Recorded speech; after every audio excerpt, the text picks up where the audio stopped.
Hi, I'm Shimelle Laine and welcome to a new Sketch to Scrapbook page. Today I'm using this sketch which has one photo, and on the sketch it's a 4x6 portrait photo, but today I'm actually going to be using a photo shown as a square. And with that I'm going to be using these Instaframes, one Instaframe from Heidi Swap, and my supplies come from the May Best of Both Worlds kit, which you can find details of on my blog, and I've added one sheet of craft cardstock for the background. Now there are a few things here that are scraps that I've used on other pages, so I have the leftovers of some yellow grid paper, that's Heidi Swap, some jelly bean, butterflies, and this bit of aqua star print from Ellie Studio. But then I also have some things that I've been kind of saving in the kit and haven't used just yet. I have one of the 4x6 cards from the Amy Tangerine cut apart sheet. It's craft with white ink, so it's a little bit of a different, very subtle look with lines, so that can help me for my journaling. And two full sheets here that I haven't used yet. One is this gorgeous camera print from Maggie Holmes' collection at Crate Paper, and the other side is also luscious. It's this lovely blue and a hot pink bokeh type look, but I'm going to be going with the cameras. And then this craft perforated stamp sheet from Jenny Bolin. Now this is all perforated so that you can just fold and tear, and I'm going to use almost all of one strip, but what I want to do is have the perforated edge of both the top and the bottom for what I'm going to use. So I'm not going to use this top edge. I'm going to take this row away for right now and just tear off one row here so that both the top and bottom edge of the strip have the same perforated look.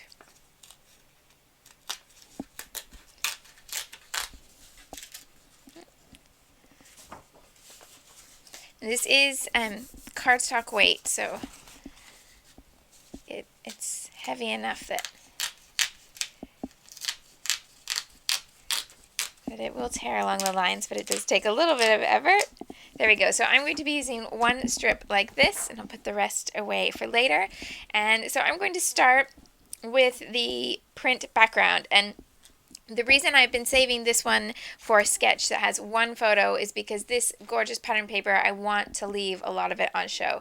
Now, I have to admit, this is one of the few papers that I would buy multiple sheets of, not only because I like both the front and the back, but also because I like this as a full background, which is what I'm going to use here, but I'd also really love to cut out these little cameras and use them as embellishments throughout other pages. So you may see this paper crop up from time to time on other layouts as well. Now, because this photo and this page are going into my backpacking album, that's why I've added a sheet of 12x12 craft cardstock, because all of the layouts in that album start with craft. So I'm just going to be keeping that as the 12x12, and I'm just going to add just trim a little bit off the two edges of this pattern so that the craft will just be around that far edge. And with all of these elements, I'm going to be using brown ink to make the edges all have that little bit of something in common. Okay, so I've cut all of my scraps here down into boxes, and I've inked around the edges, and I'm ready to start assembling things like the sketch. Now, the difference to this sketch is that everything is taken and assembled straight, but then put on just a little bit of an angle, so that this design is purposely not straight up and down on a 90-degree angle. Everything here is straight within itself, but then the whole piece is moved just a little bit. So I'm going to then piece together the bits in my background first, but it's a little bit of a challenge because some of the pieces I have are not as big as what's shown in the sketch. So for example, this is my largest scrap, and it needs to represent this big box here, but it's just not that big. So what I'm going to do is cheat behind the photo and the other layers. So I'm going to go ahead and assemble these roughly in the order that everything will will go together in the sketch, and then work out where and how I can cheat the dimensions. So basically this is the kind of, this is the order of the stack with the sketch, but I just need to make this bigger. So if I start with the background layer, I know that my photo is going to go over here, and I have the luxury of a couple more layers as well, so it's okay that this isn't perfect, isn't a different height. And this is how I'm going to cheat. I'm just going to cut the boxes in half and separate them so it's as if that piece were longer. And then the trick, of course, is to put it back together as if that piece is still there. So you just need something to keep that edge straight. So you line it up with the piece that is there, figure out where you want that to go. And once everything's stacked on top here, then it will work as if that were one big piece. Same thing here. I want a little bit to be visible over here, and I want everything to line up. That's why I was glad to start with that ledger paper, or the grid paper, I mean, because I can just follow the lines of the grid, and that way I know that I'm getting things all on the same angle rather than having all different angles.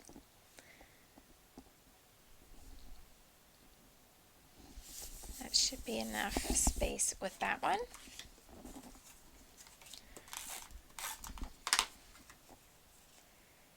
Then this box here, have this larger piece for the journaling. That's going to cover quite a bit here. And then I can choose the placement of the frame, and it's going to look like those are all larger pieces that all go together. So that's going to work. I do have one more piece to lay across here, and that's the border strip that's shown going across here. Now, it does have a little bit of space at the edges, and what I want to do is have all four sides be perforated. So I'm going to take one rectangle off each side. So now I have all the perforated edges, but now my piece is too short. So same thing that I did with the other papers, I'm going to break it up and separate it. I do want to emphasize the perforations by inking these edges.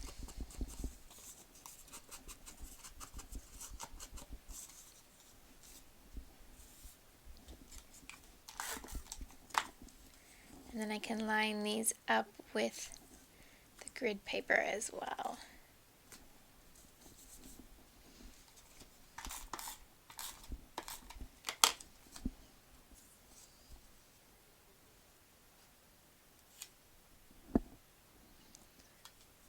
And it needs to go a bit further than that because I want this to be between the yellow and the edge of that camera paper.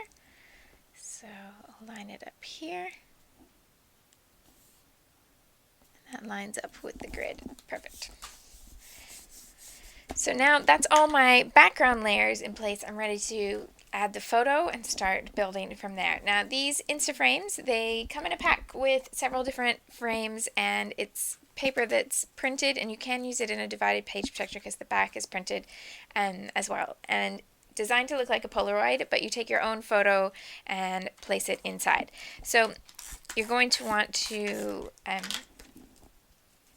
have your photo be about 3.5 inches wide, and you just use your normal adhesive and then close it back up with some more adhesive. Now I do find that it helps to adhere this bit at the top because it can it doesn't come loose and that the frame flies open or anything. It just can sometimes not be quite flat enough if you don't add some adhesive there, and then it just ruins the illusion of it being a Polaroid because you can just tell that it's a photo stuck in between two bits of paper. So better if you add a little bit of adhesive there. And then the Instaframes also come with different things that you can add to the bottom. So there are these rub-ons and also some sticker options. So lots of hearts and also these little status update stickers, which are a bit more vintage. So I'm going to leave it blank for now, but may come back and put some rub-ons on there at some point in this layout. And same thing here, I want my photo to be on that same angle.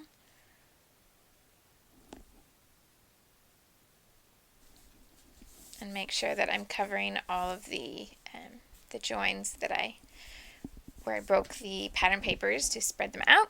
And now I'm ready to start looking at the other elements of the page. So my journaling is going to go in this space on the sketch, but for me, I'm going to place it in this box here because I wanted that pattern paper to be on display. And my title is going to go here just like it is in the sketch. And then 3 spots for embellishment, one up here somewhere, one down to the bottom of the photo, and one to the far side of the title. To emphasize the angle and bring something toward the photo and also give me a nice grounding line to add my letter stickers, I'm going to use the big chevron stamp and come down closer to the lettering at the bottom of these boxes. And I'm just stamping that with brown ink so that it matches all the other ink I've added to the edges of the page.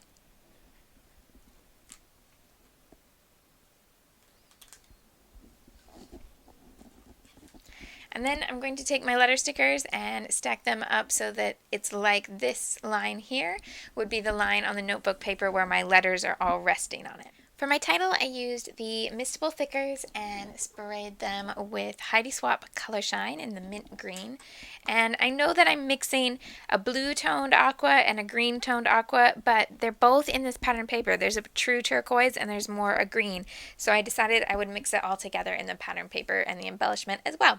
So I'm now ready to add my embellishment. And the reason I'm starting embellishment first and not journaling is because I want to take this space of embellishment, which is going to be on this journaling card. Now you can see if I put them side by side, I've made a little change here where I'm using the smaller photo and I'm including the journaling on this card rather than on the bottom of the layout. I've left more of this on display. I want to bring the embellishment up to the top corner here rather than pile it on top of the smaller photo. So I want to go ahead and build some embellishment up here, and then that way if I do the embellishment here, I know it's not going to go too out of control. Then I'll be able to write in the space that remains and get the spacing right. Now quite often I do it the other way around because I want to make sure that I won't run out of room for my journaling. But in this case, I pretty much know how much space I need, and it should work out okay. So just doing a little grouping of different things from the kit. So I have one hexagon sticker from Jelly Bean Soup, one little banner from the Studio Calico die cut pack, and then this phrase is also from that pack. Now if I wanted less space for my journaling, if I didn't have much to write and I wanted to make sure I filled this space up, then I'd bring this over to the side, but I should be able to fill that space without any problem. So I'm going to add it there, and then I want to go down to this bottom corner and add some embellishment there. I have this little phrase which is from the branding strip at the bottom of the Ellie's Studio paper. It has different little phrases, and then I want to use one of these rub-on phrases. So just going to cut that apart so that I can use it on here.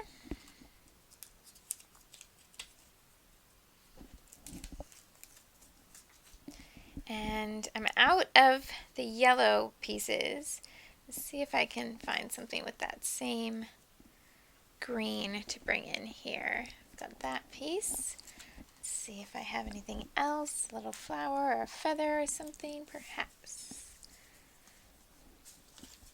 And that may be the last of that color. Oh, no, here's one. Okay, so I have a plain one and a floral. I actually think the plain will work better. So I'll go ahead and add that and then stack the other pieces on top. And I'm not too worried that that's a lot of paper layers at this point because I still have things like my wood veneer pieces to bring back in.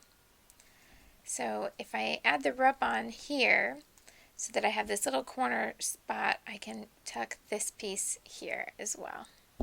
Because my title is a little bit longer than what's on the sketch, I didn't really have room to add another embellishment over to the side, so I brought this group of embellishments down underneath the title and actually used it as a spot to cover up that little imperfect tear on the craft stamp paper, and then decided I would use those little triangle pieces to replicate that same sort of effect as the stamp that's right there. Now I have these three areas together. I know that this one has yellow and the other two don't. I may or may not be able to add something in there to fix that. But what I've done here is that aqua color and the gray. And there's aqua and gray here. And there's aqua and then a different gray here. But I found this little floral piece in the die cut pack, and that's the same gray as the other two. So I'm going to sneak that in here, just to bring that color into the grouping so that it's all the same. I'm going to go ahead and add my journaling now, and then I'll come back for those tiny little embellishments to finish it off and bring it all together. Okay, very nearly done here. I've just added one little yellow enamel dot at the top of this tag. It could be a brad or a bit of twine, anything like that, but I went with an enamel dot. And then I thought this area was getting a bit bare in comparison to everything else, so I used the same stamp and ink that I used over here, but just reversed it so that the arrows are all pointing in toward the middle, and used a date stamp down here at the bottom of the Polaroid. Now I do want to add a little bit to liven up each of these embellishments and give them a bit of something that's not paper. So I'm using my wood veneer stars again, but I've tried something a little different, and I've sprayed them with some silver Mr. Huey. Now this silver Mr. Huey on the wood veneer goes kind of a pewter color, but it has silver metallic shimmer on top, a bit like an ultrafine glitter. And it was super easy to make them this color because I just placed them all on the paper and did 2 sprays of mist, and that got the whole group of 9 little stars. So I'm going to dress up each of those embellishment bits like that. And then other places that you could add more if you wanted to. You could add all sorts of little tabs in here. You could do a little strip at the top that's also on that angle, so you could cut it at an angle and then place it so it runs off the top of the page.